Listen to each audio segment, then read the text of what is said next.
السلام عليكم ورحمة الله وبركاته. الحمد لله رب العالمين والصلاة والسلام على سيدنا محمد وعلى آله وصحبه أجمعين. وما توفيقي إلا بالله لا حول ولا قوة إلا بالله العلي العظيم. سبحانك لا علم لنا إلا ما علمتنا إنك أنت العليم الحكيم.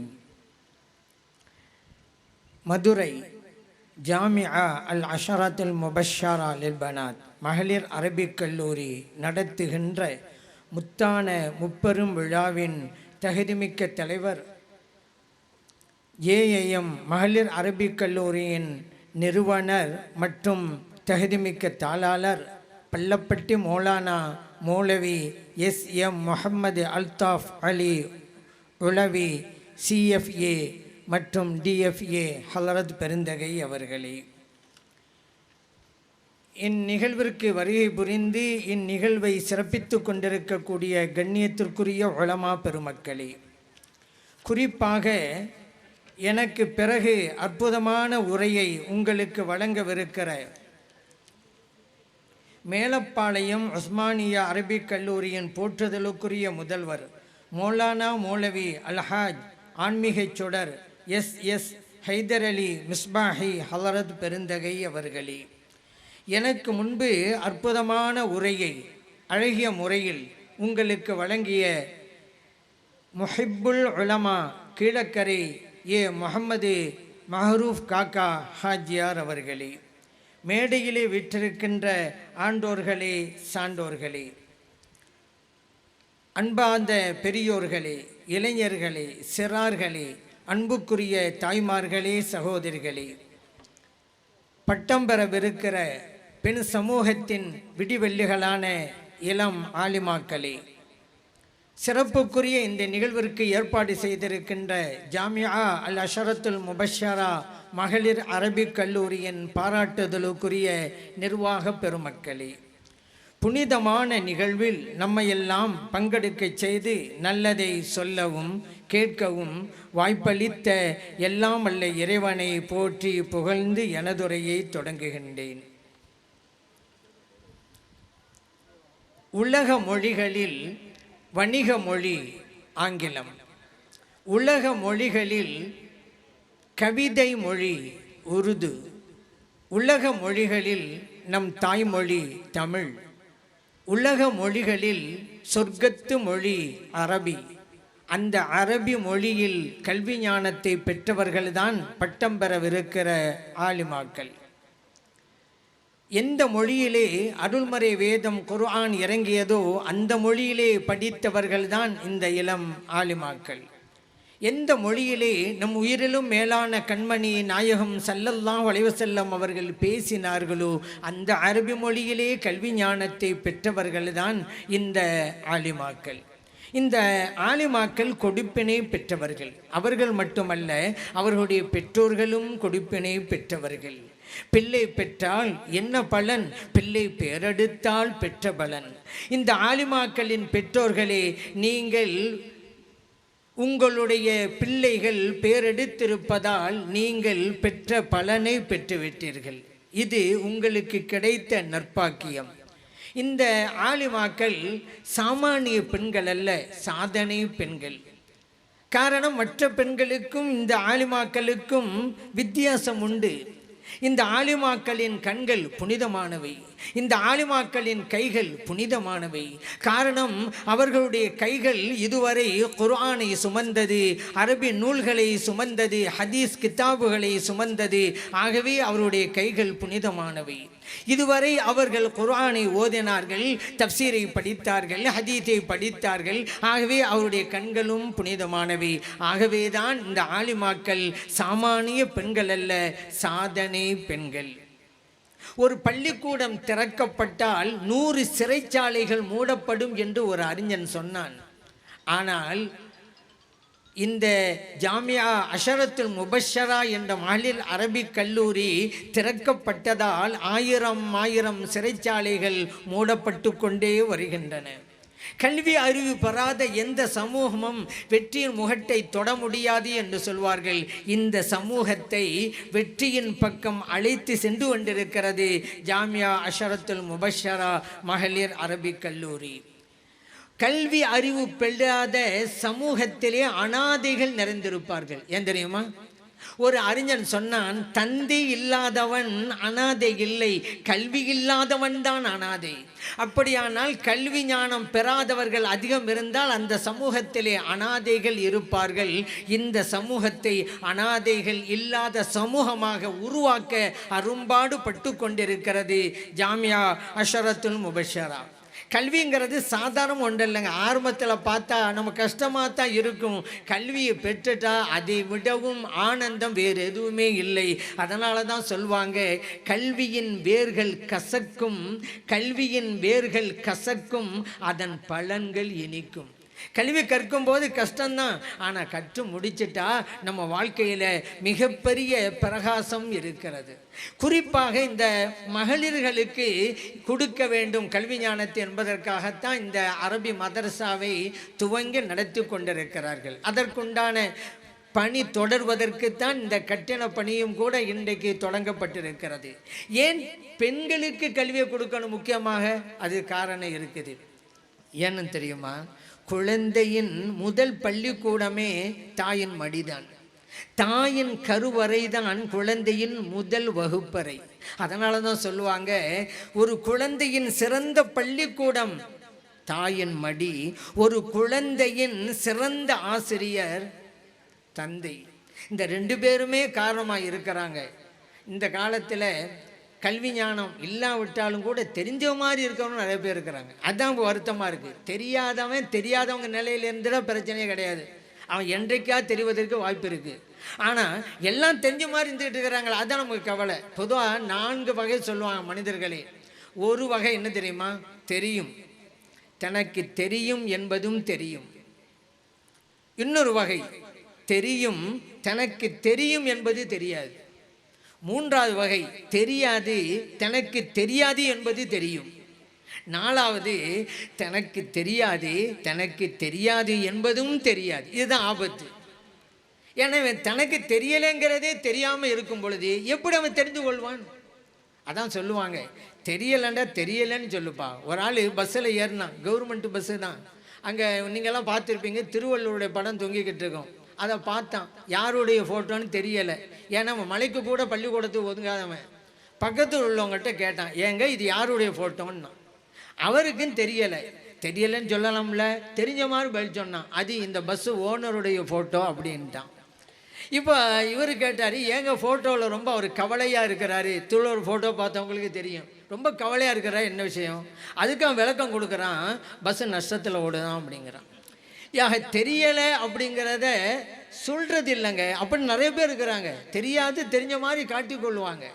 ஆனால் இந்த சமூகத்திலே கல்வி ஞானத்தை கொடுக்க வேண்டும் என்பதற்காகத்தான் இது போன்ற மதரசாக்கள். மற்ற பள்ளிக்கூடங்களுக்கு இந்த மதரசாவுக்கும் கொஞ்சம் வித்தியாசம் இருக்குங்க. பொதுவாக சொல்லுவாங்க, கல்வி கழகு கசடர மொழிதல். இன்னொன்றும் இருக்கிறது, கல்வி கழகு கசடர வாழுதல். அதை சொல்லிக் கொடுப்பது இந்த மதரசாக்கள் தான். எப்படி எழுதுவது என்று சொல்லிக் கொடுப்பது மட்டும் கல்வி அல்ல, எப்படி வாழ்வது என்று சொல்லிக் கொடுப்பதும் கல்வி. அந்த கல்வி இந்த மதரசாக்கள்ல தான் கிடைக்கும். ஆகவே தான் இந்த மதரசாக்களுக்கு அதிக முக்கியத்துவம் கொடுக்க வேண்டிய கடமையிலே நாம் இருந்து கொண்டிருக்கிறோம். கல்வி என்று வரும்பொழுது 2 கல்வி திட்டம். 2 கல்வின்னு சொன்னால் உலக கல்வி, மார்க்க கல்வி. இந்த உலக கல்விங்கிறது கூட நம்ம வித்தியாசப்படுத்தி புரிந்து கொள்வதற்காகத்தாங்க. எல்லாமே மார்க்க கல்வி தான். நம்ம மதரசாக்களில் போய் படித்தாலும் மார்க்க கல்வி தான், ஸ்கூலில் போய் படித்தாலும் மார்க்க கல்வி தாங்க. ஏன் ஸ்கூலில் கணக்கு சொல்லி தராங்களா? மார்க்க கல்வி தானே. நீங்கள் கணக்கு தெரிஞ்சால் தானே வாரிசுரிமை சட்டம் நீங்கள் அதன் பிரகாரம் சொத்துக்களை எல்லாம் பிரித்து கொடுக்க முடியும். கணக்கு தேவையா இல்லையா? அந்த கணக்கு பள்ளிக்கூடம் சொல்லி கொடுக்குறாங்க, மார்க்க கல்வி. அதே போல் பாருங்கள், உங்களுக்கு சயின்ஸ் சொல்லி தர்றாங்கல்ல ஸ்கூலில், அதுவும் மார்க்க கல்வி தானே. அந்த கல்வியை படிக்க வேண்டும் என்று குர்ஆன் சொல்லி தருகிறது அல்லவா? அஃபலா யன்துரூன இலல் இப்லி கைஃப ஹுலிகத். ஒட்டகம் எவ்வாறு படைக்கப்பட்டிருக்கிறது பார்க்க வேண்டாமா? இறைவன் கேட்கிறான். அப்படியே ஒட்டகத்தை பார்க்குறதா அரபியெல்லாம் பார்த்துட்டு தானே இருந்தாங்க. அவங்க வீட்டுக்கு முன்னாலும் ஒட்டகம் தான், பின்னாலும் ஒட்டகம் தான், ரோட்டில் நடந்து போனாலும் ஒட்டகம் தானே. இப்படி பார்க்குறதா? அது எல்லாம் பார்த்துட்டு தான் இருந்தாங்க. நீ விலங்கியல் படி என்று இறைவன் சொல்லி தருகிறான். வானம் எவ்வாறு உயர்த்தப்பட்டிருக்கிறது பார்க்க வேண்டாமா என்று இறைவன் கேட்கிறான். அண்ணாந்து பார்க்கிறதா? அதெல்லாம் பார்ப்பாங்களே. நீ வானியல் படி என்கிறான் இறைவன். வெயிலல் ஜிபாலி கைஃப நுசிபத் வெயிலல் அருளி கைஃப சுத்திஹத், பூமி எவ்வாறு விரிக்கப்பட்டிருக்கிறது பார்க்க வேண்டாமா அப்படின்னா புவியியல் படி என்கிறான் இறைவன். இந்த புவியியல், இந்த விலங்கியல் ஸ்கூல்லையும் காலேஜ் தனக்கு சொல்லி தர்றாங்க. அதனால அதுவும் மார்க்க கல்வி தான். நம்ம புரிஞ்சுக்கிறதுக்கு பிரித்து வச்சுருக்கோம். மருசாவா மார்க்க கல்வி, ஸ்கூலில் காலேஜில் சொல்லி கொடுக்குறாங்களா அது உலக கல்வின்னு நாம் புரிந்து கொள்வதற்காக. இரண்டுமே மக்களுக்கு பயன் தருகிற எல்லா கல்வியும் மார்க்க கல்வி தாங்க. அதை நீங்கள் புரிஞ்சு கொள்ளுங்க. அதனால தான் இரு கல்வி திட்டம், ரெண்டு கல்வியுமே வேணும். குறிப்பாக பெண்களுக்கு வேணும். ஒரு காலகட்டம் வரைக்கும் இந்த உலக கல்வியெல்லாம் பெண்கள் படிக்காமல் தான் இருந்தாங்க. அப்படி ஒரு நிலை இருந்ததல்லவா? புரியறதுல பல வகை இருக்குது. ஒரு ஆசிரியர் வகுப்பறையில் வேர்ல்டு மேப்பை காட்டுறாரு, உலக வரைபடம். அதை காட்டி கேள்வி கேட்குறாரு. ஒரு பையனை கூப்பிட்டாரு, டே இங்கே வாடா. அவன் பேர் கமால் பாட்சா. கமால் பாட்சா இங்கே வா அப்படின்னாரு. வந்துட்டான். இந்த மேப்பில் எங்கே அமெரிக்கா இருக்குது கண்டுபிடின்றாரு. கரெக்டாக வந்தான், காமிச்சான். இதுதான் சார் அமெரிக்கா. கரெக்டாக சொன்னான். போய் உட்கார்றா அப்படின்ட்டாரு. இன்னொரு ஸ்டூடெண்ட்டை கூப்பிட்டார், டே நீங்கள் வாடா. வரலாற்று ரீதியான ஒரு கேள்வியை வச்சார் அந்த பையன்கிட்ட. அமெரிக்காவை கண்டுபிடித்தது யார்? அவன் அவசரமாக சொன்னான் கமால் பாட்சா அப்படின்ட்டான். ஏன்னா கமால் பாட்சா தான் அவன் சொல்லிட்டு போனான், அதை வச்சு சொல்லிவிட்டான். சரி, இன்னொரு ஸ்டூடெண்ட் கூப்பிட்டா, நீ வாடா. இந்த மேப்பில் எங்கடா இருக்குது இந்தியா, அதை கண்டுபிடில. அவன் சொல்ல விட்டாலும் பரவாயில்ல, அழுவ ஆரம்பித்தான். ஏன்டா அழுவுற? தெரியாவிட்டா தெரியலன்னு சொல்கிறா அப்படின்ட்டாரு. அவன் சொன்னான், என் தாய் திரு நாட்டை என் உயிரே போனாலும் காட்டி கொடுக்க மாட்டேன்னு சாருங்கிறான். அப்படி புரிஞ்சவன்லாம் இருக்கிறான். இதில் தான் அவனுக்கு அன்பு இருக்குதான், நாட்டுப்பற்று, தேசப்பற்று. எப்படின்னு புரியுறான் பாத்தியல? சரி, இந்த உலக கல்வி பெண்களுக்கு அவசியம் அப்படிங்கிறோம். ரொம்ப எல்லாருக்கும் தான் அவசியம், பெண்களுக்கு ரொம்ப ரொம்ப அவசியம். ஏன்னா தம் பிள்ளைய ஸ்கூலுக்கு அனுப்பி வைக்கிறாங்கல்ல, போயிட்டு வருது பிள்ளை. ஸ்கூலில் ஆசிரியர் என்ன சொல்லி தந்தாங்க உனக்கு கேட்கணுமா இல்லையா? அப்படி கேட்குறதா இருந்தால் இந்த பெண்மணி உலக கல்வி பெற்றிருந்தா தானங்க கேட்க முடியும். ஆனால் நம்மள தாய்மார்கள் இதை கேட்கறது இல்லை. புள்ள அங்கேருந்து வரும், அந்த டிஃபன் பாக்ஸை தான் திறந்து பார்ப்பாங்க. அதில் ஒரு இட்லி பாக்கியாக இருக்குமா? ஏன் 3 இட்லியை தந்தானே, எல்லாத்தையும் சாப்பிட வேண்டியதானே, ஏன் ஒரு இட்லியை மீதமாக கொண்டு வந்த? இதில் தான் அக்கறையாக இருக்கிறாங்க, சாப்பாட்டில் தான். பிள்ளைகள் அப்படி தானே. ஏ ஃபார் ஆப்பிள் அப்படி சொல்லி கொடுத்தா தான் உனக்கு புரியுது. ஏன் வேறு வார்த்தையே இல்லையா? பி ஃபார் பன்னா. ஏன் என்னங்க இதே திங்கிற பொருளாக கொடுக்குறீங்க? அப்போ தாங்க அவன் புரியுறான். அது எந்த அளவுக்குன்னு சொன்னால், ஆனா அப்படி எழுதினார். ஒரு ஸ்டூடெண்ட் கேட்டார், என்னடா இது? ஆனான்டான். பிரச்சனை இல்லை. ஆவண்ணான்னு எழுதினார். ஒரு ஸ்டூடெண்ட் கேட்டார், இது என்னடா? ஆவண்ணா. ஈனாண்டு எழுதினார். சரியாக சொன்னான். ஈயண்ணா சரியாக தான் சொன்னான். கடைசியில் அக்கண்ணா போட்டார் 3 புள்ளி. இது என்னடா அப்படின்றாரு. 3 இட்லி சார் அப்படிங்கிறான். ஏன்னா அவன் ஸ்கூலுக்கு போகும்போதாலும் இட்லி கொடுத்து அனுப்புனாங்க. அந்த 3 இட்லி அதான் அவனுக்கு ஞாபகம் வருது. சாப்பாடில் ரொம்ப கவனமாக இருக்கிறாங்க. நான் கேட்குறேன், இந்த சாப்பாடில் கவனமாக இருங்க. என் பிள்ளையுடைய உடல் ஆரோக்கியம் முக்கியம். உடல் இருந்தால் தானுங்க சித்திரம் வர முடியும். பொதுவாக சுவர் இருந்தால் தான் சித்திரம் வர முடியும். உடல் நன்றா இருக்கணும், ஆரோக்கியமாக இருக்கணும், அது பிரச்சனை இல்லை. ஏன் இந்த ஆர்வத்தை கல்விக்கு கொடுக்கல? என்ன சொல்லி தந்தார் ஆசிரியர்? ஏன் கேட்கல? தெரியலை. தெரிஞ்சாதானே கேட்பாங்க. அதே போல் பிள்ளைக்கு சுகம் இல்லை, மெடிக்கலுக்கு போனோம், மாத்திரை கொடுத்தாங்க, எழுதி கொடுத்தாரு டாக்டரு. யாருக்குமே புரியாமல் தான் எழுதுவார் டாக்டரு.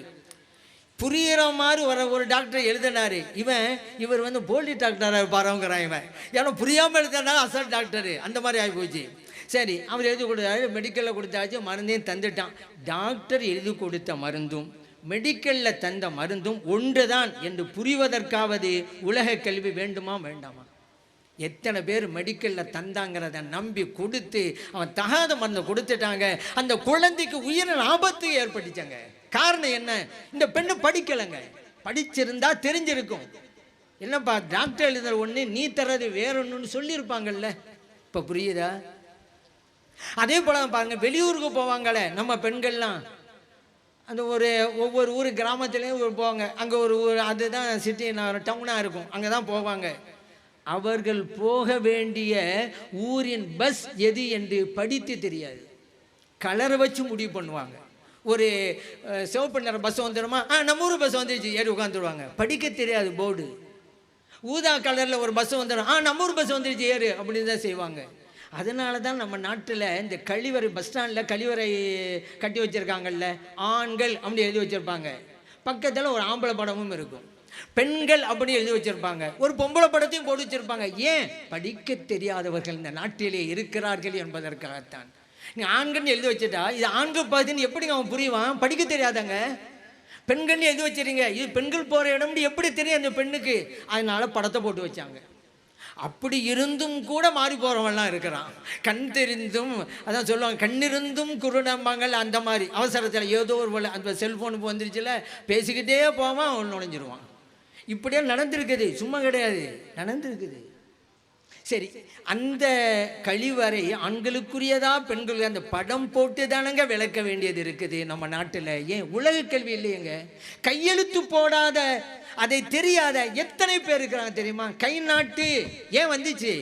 இப்போ தான் கொஞ்சம் மாறி மாறி வந்துக்கிட்டு இருக்குன்னு வச்சுக்கிறேங்க. அந்த வகையில் உண்மையெல்லாம் பாராட்டலாம். நம் சமூகத்து பெண்களையும் பாராட்டலாம். இன்றைக்கு படிக்க வச்சு ஆரம்பிச்சிட்டாங்க நம்முடைய சமூகத்தை சார்ந்த பெற்றோர்கள் எல்லாம். அவங்கெல்லாம் ஒன்று உணர்றாங்க, நம்ம தான் படிக்கலை, நம் பிள்ளைகள் படிக்கட்டும், அந்த முடிக்கு வந்துட்டாங்க. கையில் காசு இல்லாவிட்டாலும் கூட கடன் வாங்கியாவது அவர்கள் படிக்க வைக்கிறார்கள். அப்படிப்பட்ட ஆர்வம் ஏற்பட்டு விட்டது பெற்றோர்களுக்கு. உண்மையில் நான் மனதார வாழ்த்துகிறேன். அப்படி ஒரு மாற்றம் தேவை, வந்து கொண்டு இருக்கிறது. முழுமை அடைய வேண்டும். அதுதான் இப்போ நம்ம பிரச்சனை. கையெழுத்து போட தெரியல, அதனால தான் கை நாட்டு. கடிதம் எழுத தெரியாது எத்தனை பேர். கணவர் வெளிநாட்டில் இருப்பாருங்க, இந்த பெண்ணுக்கு கடிதம் எழுத தெரியாதுங்க, இன்னொரு ஆட்டை கொடுத்து எழுத வச்சு அனுப்பி வைக்கும். எவ்வளோ கொடுமை!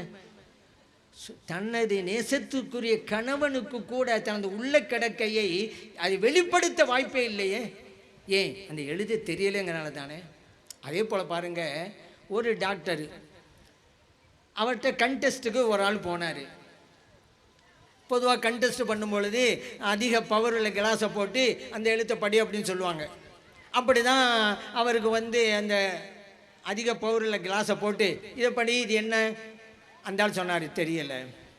இன்னும் கொஞ்சம் பவர் உள்ள போட்டு இப்போ படி, தெரியலை. இன்னும் கொஞ்சம் பவர், தெரியலை. இருக்கிறதுலே ஆக பவர் அதுதான், அதை தூக்கி போட்டார். இப்போ படி, தெரியலைன்ட்டாந்தாலே. உனக்கு கண்ணே தெரியலைன்றாரு டாக்டரு. அவன் சொன்னான் கண்ணு தெரியுது, படிக்க தெரியலைன்னு. அவன் ஏங்க, அவன் எழுத்து என்னன்னு தெரியாத அவன்கிட்ட போய்கிட்டு இது என்ன எழுத்துன்னு கேட்டால் எப்படி தெரியும்? ஏன்ட்டு தெரிஞ்சாதானே சொல்லுவான். இவங்களுக்கெல்லாம் படம் போட்டு வச்சுருக்காங்க, நாய் மாதிரி பூனை மாதிரி, அதை பார்த்து சொல்லு, அந்த மாதிரி ஆகிப்போச்சு. இப்படியெல்லாம் இருக்கிறாங்கங்க இந்த உலகத்தில். படிக்க தெரியாமல் இந்த நிலை மாற வேண்டும் என்பதற்குத்தான் இந்த குறிப்பாக மகளிருக்கு இரு கல்வி திட்டம். அது ரொம்ப அவசியமான. நம்ம மார்க்க இந்த வரவே இருக்குதுல்ல, இரு கல்விங்கிறது. இப்போ இதுக்கு முன்னால் பேசணும் கூட சொன்னாங்க, பத்ரு யுத்தத்தில் முஸ்லிம்கள் எல்லாம் வெற்றி வாங்கி கொடுத்துட்டான். அதில் சிறைபிடிக்கப்பட்ட 70 இறை மறுப்பாளர்கள், யுத்த கைதிகள் நம்ம சொல்லுவோம், போர் கைதிகள்னு சொல்லுவோம். இவர்களை விடுதலை செய்வதற்கு பணம் தந்து விடுதலை பெறலாம் ஒன்று. இன்னொன்று, மதீனாவில் இருக்கக்கூடிய 10 நபர்களுக்கு எழுதவும் படிக்கவும் கற்றுக் கொடுத்து விடுதலை பெறலாம். இதே ஆலிம்கள் சொல்லிக்கிட்டே தான் இருக்கிறாங்க. 313 பேர் 1000 பேரை வென்றாங்க என்ற ஆலிம்கள் சொல்லுவது போல இந்த அறிவொளி திட்டத்தை அன்றைக்கே அறிமுகப்படுத்தியது இந்த அகிலத்திற்கு இறை தூதர் ஸல்லல்லாஹு அலைஹி வஸல்லம் அவர்கள் தான் என்பதையும் ஆலிம் பெருமக்கள் தான் சொல்லி கொண்டிருக்கிறார்கள். இல்லைன்னா மற்றவங்க எப்படி தெரியும்? ஆலிம்கள் சொல்லலைன்னு வச்சுக்கிறோங்க. எப்படி தெரிஞ்சிச்சு? ஆலிம்கள் சொல்லி கொண்டே தான் இருக்கிறாங்க. அதில் எந்த குறைபாடும் கிடையாது. இப்போ நான் உங்கள்கிட்ட சொல்ல வர்றது, அந்த கைதிகள் எல்லாம் இறை மறுப்பாளர்கள் தானே. மார்க்க கல்வி அவங்ககிட்ட இருக்கும். நபி ஸல்லல்லாஹு அலைஹி சொன்னாங்க 10 பேர் கற்றுக் கொடுங்க விடுதலை வாங்கினாங்கல்ல. அந்த கைதிகள் உலக கல்வியை தானங்க கற்றுக் கொடுத்தாங்க. மார்க்க கல்வி அவங்ககிட்ட இருந்துச்சா? இல்லையா? இறை மறுப்பாளர்கள் அல்ல. அப்போ உலக கல்வியும் வேண்டும் என்பதைத்தானே நபி ஸல்லல்லாஹு அலைஹி வஸல்லம் அவர்கள் இப்படி சொல்லி தந்திருக்கிறார்கள். சரி, இன்னொரு ஹதீஸ் உங்களுக்கெல்லாம் தெரியும், உத்துலிபில் இல்ம் வலவ் பிஸ்ஸீன், சீனா சென்றாவது நீங்கள் கல்வி ஞானத்தை பெற்றுக்கொள்ளுங்கள் என்று நபி ஸல்லல்லாஹு அலைஹி சொன்னாங்கல்ல.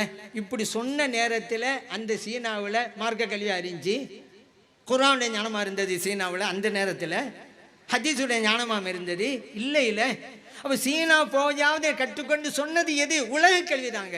அப்போ நபி ஸல்லல்லாஹு அலைஹி வஸல்லம் அவர்கள் உலக கல்வியும் கற்றுக்கொள்ள வேண்டும் என்பதிலே ஆர்வம் காட்டியிருக்கிறார்கள். அப்படிப்பட்ட ஒரு சூழ்நிலையில் இந்த ஆலிமாக்கள் எல்லாம் பட்டம் பெற்று இந்த சமூகத்தை சந்திக்கவிருக்கிறார்கள். ஆலிமாக்களே, நீங்கள் கற்ற கல்வியை மக்களுக்கு எடுத்து கூறுங்கள், உரிய முறையிலே கூறுங்கள். அது மிக முக்கியமான ஒன்று. காரணம், ஒரு வார்த்தை வெல்லும், இன்னொரு வார்த்தை கொல்லும் அப்படின்னு சொல்லுவாங்க. உங்களுடைய வார்த்தை மற்றவர்களை வெல்ல வேண்டுமே தவிர யாருடைய உள்ளங்களையும் புண்படுத்தி விடக்கூடாது, கொன்றுவிடக்கூடாது என்பதை நீங்கள் கவனத்திலே வலியுங்கள். காரணம், அல்லாஹ் சொன்னா வகூலா லஹு கௌலன் லையனா, நீங்கள் மென்மையான முறையிலே எடுத்து கூறுங்கள். மேலும் இறைவன் சொன்னா உதுஉ இலா சபீலி ரப்பிக பில் ஹிக்மதி வல் மௌஇலத்தில் ஹஸனா, உங்கள் இறைவனின் பக்கம் அழையுங்கள் கல்வி ஞானத்தை கொண்டும் தத்துவத்தை கொண்டும் அழகிய அறிவுரைகளை கொண்டும் என்று இறைவன் சொன்னான். ஆகவே ஆலிமாக்களே, மக்களுக்கு மத்தியில், பெண் சமூகத்துக்கு மத்தியில் நீங்கள் மார்க்கத்தை எடுத்து சொல்லுங்க, அழகிய வடிவில் நீங்கள் எடுத்து கூறுங்க. அது ரொம்ப முக்கியமானது. நினைத்த மாதிரிலாம் பேசலாம்னு நினைக்க வேணாம். காரணம், 6 அங்குலம் கூட இல்லாத நாக்கு 6 அடி மனிதனையே வீழ்த்து விடுகிறது. அதனால தான் தீயினால் சுட்ட புண் உள்ளாரும் நாவினால் சுட்ட வடுன்னு சொல்லுவாங்கள்ல, அதெல்லாம் நம்முடைய வார்த்தைகள் அழகாக இருக்கட்டும். நல்ல முறையிலே நீங்கள் பேசுங்கள், மார்க்கத்தை எடுத்து சொல்லுங்கள். பொதுவாக சொல்லுவாங்க, என்ன பேசுவது, எப்படி பேசுவது, எவ்வளவு பேசுவது, இதெல்லாம் தெரியணுமாங்கல்ல. அறிவு சொல்லும் என்ன பேசணும் என்று, திறமை சொல்லும் எப்படி பேசணும் என்று, அரங்கம் சொல்லும் எவ்வளவு பேசணும் என்று. ஆனால் அனுபவம்தான் சொல்லும், அனுபவம்தான் சொல்லும் என்ன பேசக்கூடாது என்று. ஒரு பேச்சாளன் என்ன பேச வேண்டும் என்று தெரிந்திருப்பதை விடவும் என்ன பேசக்கூடாது என்பதை தெரிந்திருக்க வேண்டும். அது ரொம்ப முக்கியம். இது அனுபவத்தின் மூலமாகத்தான் கிடைக்கும். ஆகவே ஆலிமாக்களே, நீங்கள் கற்ற கல்வியை மறந்து போகக்கூடாது என்பதற்காக திரும்ப திரும்ப அதையே படித்து வாருங்கள். இப்போ அதெல்லாம் புத்தகத்தை படிக்கிறதெல்லாம் குறைஞ்சி போச்சுங்க. எல்லாம் செல்ஃபோனு ஆளுமா தான் உட்காந்துட்டு இருக்கிறாங்க. நல்லதை பார்த்தாலும் பரவாயில்ல, செல்ஃபோனை பார்த்து பார்த்து லைஃபையே வீணடிச்சுக்கிட்டு இருக்கிறாங்களே. ஆனால் நல்ல புத்தகங்களை விட்டுட்டாங்க. அதான் சொல்லுவாங்க, புத்தகம் சொல்லுகிறது வாசிக்கலாம் வா என்று, செல்ஃபோன் சொல்லுகிறது வா சிக்கலாம் என்று. இளைஞர்கள் நிறைய பேர் செல்போனிலே சிக்கிக்கொண்டு தவித்து கொண்டிருக்கிறார்கள். புத்தகத்தை படிக்கணும், நிறைய படிக்கணும். அதில் இந்த நிறைய படிக்கணும்னு சொன்னோம் அல்லவா, ஒரு அறிஞர் போனார் பள்ளிக்கூடத்துக்கு. ஒரு ஸ்டூடெண்ட்டை கூப்பிட்டாரு, டேய் நீ படித்து முடிச்ச பின்னால் என்னடா செய்வேன்? அவன் சொன்னான், நான் டாக்டர் ஆவேன். இன்றைக்கி நிறைய பேர் டாக்டரான்னு சொல்லிகிட்டே இருக்காங்க. நீட் பரீட்சை எழுதுறாங்களா எல்லோரும், ஏங்க டாக்டர் ஆகணும். அதான் ஒரு ஆள் கேட்டார், எல்லாம் நீங்கள் டாக்டர் ஆகிட்டா இப்போ பேஷண்ட் யார் அப்படின்றாரு. என்னங்க எல்லாம் டாக்டரா? ஏன் மற்ற படிப்பெல்லாம் இல்லையா? படிங்கங்க. சரி, நீ என்னால் படித்து முடித்த பிறகு என்ன செய்வேன்? அவன் சொன்னான், நான் இன்ஜினியர் ஆவேன். இப்படி ஒவ்வொன்றா சொல்லிகிட்டே வர்றான். படித்து முடிச்சவர் இப்படி அவனுக்கு ஒரு ஸ்டூடெண்ட் சொன்னான், சார் நான் படித்து முடித்ததுக்கு பின்னால் புஸ்தகத்தை மூடி வைப்பேன்டான். அதே ஆட கேட்டார். அப்போ இவன் படிக்கிறான்டாலே எப்படா மூடி வைக்கலான்ற எண்ணத்தில் தான் படிச்சுட்டு இருக்கான் போல தெரியுது. அதனால தான் அவன் அதை சொல்லிக்கிட்டு இருக்கிறான். புத்தகத்தை படியுங்கள். பொதுவாக தமிழில் சொல்லுவாங்க, ஓதாத கல்வியும் கெடும் அப்படிம்பாங்க. ஏன்னா படிச்சுட்டா திரும்ப திரும்ப ஓதிக்கிட்டே வரும். கெடுங்கிறது ஒரு பட்டியலே இருக்குதுங்க தமிழ் மொழியில். பாராத பயிரும் கெடும், தேடாத செல்வம் கெடும், சேராத உறவும் கெடும், கண்டிக்காத பிள்ளை கெடும், உழைக்காத உடலும் கெடும், இறைக்காத கிணறும் கெடும், வசிக்காத வீடும் கெடும், காய்க்காத மரமும் கெடும். இந்த வரிசையில் ஓதாத கல்வியும் கெடும் அப்படின்னு அர்த்தம். திரும்ப திரும்ப ஓதிட்டே வாங்க. உங்கள் கையில் ஒரு விளக்கு தரப்பட்டிருக்கிறது. 1000 விளக்குகளை பெண் சமூகத்தில் ஏற்ற வேண்டிய கடமை உங்களுக்கு இருக்கிறது. இந்த ஆலிமாக்களுக்கு அல்லாஹு தஆலா வளமான வாழ்வையும் நலமான வாழ்வையும் கொடுத்தல்வானாக. சீரோடும் சிறப்போடும் வாழ்கின்ற நற்பாக்கியத்தை இந்த ஆலிமாக்களுக்கு அல்லாஹு தஆலா வழங்கி வழங்கியருள்வானாக. இந்த ஆலிமாக்களுக்கு சாலிஹான கணவன்மார்களை அல்லாஹ் அமைத்து தந்தருள்வானாக. சாலிஹான குழந்தை செல்வங்களையும் ஹலாலான பொருள் செல்வங்களையும் குன்றாமல் குறையாமல் நிறையவே கொடுத்தருள்வானாக. சந்தோஷமான வாழ்க்கை அவர்களுக்கு தந்தல்வானாக. பிரகாசமான வாழ்க்கை அல்லாஹ் அவர்களுக்கு கொடுத்தல்வானாக. அவர்களை உருவாக்கிய இந்த மதரசாவிற்கு, ஜாமியா அல் அஷரத்துல் முபஷரா மதரசாவிற்கு மேலும் மேலும் வளர்ச்சியை தந்தருள்வானாக. இந்த மதரசாவினுடைய ஹிதுமத் சேவையை எல்லாம் அல்ல இறைவன் புரிந்து கொள்வானாக. ஆமீன். வல்ஹம்துலில்லாஹி ரப்பில் ஆலமீன் என்று பிரார்த்தனை செய்து வாய்ப்பளித்த நல்லோர்களுக்கு நன்றி கூறி விடைபெறுகிறேன். அஸ்ஸலாமு அலைக்கும் வரஹ்மத்துல்லாஹி வபரகாத்துஹு.